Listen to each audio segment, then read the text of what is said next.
நம்மலாம் இப்பெல்லாம் உட்காந்து ஒரு 10 நிமிஷம் பேசணும் அப்படின்னாலே முதுகு வலிக்கும், கை கால்கள் வலிக்கும்னு நம்ம சொல்றோம். ஆனா பல்லே இல்லாம கிட்டத்தட்ட 100 சொற்பொழிவுகள் செஞ்சிருக்காராம் வள்ளல் வாரியார் சுவாமிகள். இவருடைய நினைவு கோவில் இன்னைக்கும் இருக்கு. அவருடைய சந்ததிகள் கோவில இன்னைக்கும் பாதுகாத்துட்டு இருக்காங்க.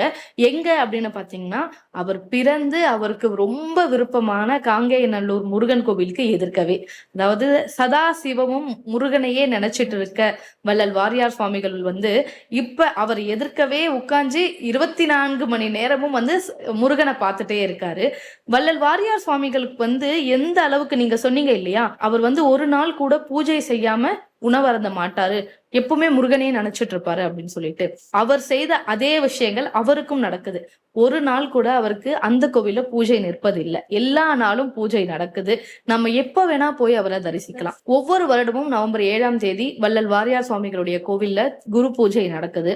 குரு பூஜை அப்படின்ற ஒரு விஷயம் ரொம்ப முக்கியமானது வாழ்க்கையில கண்டிப்பா ஒரு குரு பூஜையாவது நம்ம பார்க்கணும். அப்படி நம்மளோட வாழ்ந்து இன்னைக்கு இறைவன் அடி சேர்ந்த வள்ளல் வாரியார் சுவாமிகளோட குரு பூஜையில கலந்து கொண்டு பல நன்மைகள் வேண்டியது எல்லாத்தையுமே அவர் உயிருடன் இருக்கும் பொழுதே மக்கள் எது கேட்டாலும் ஆசையா செஞ்சு கொடுத்துருவாராம்.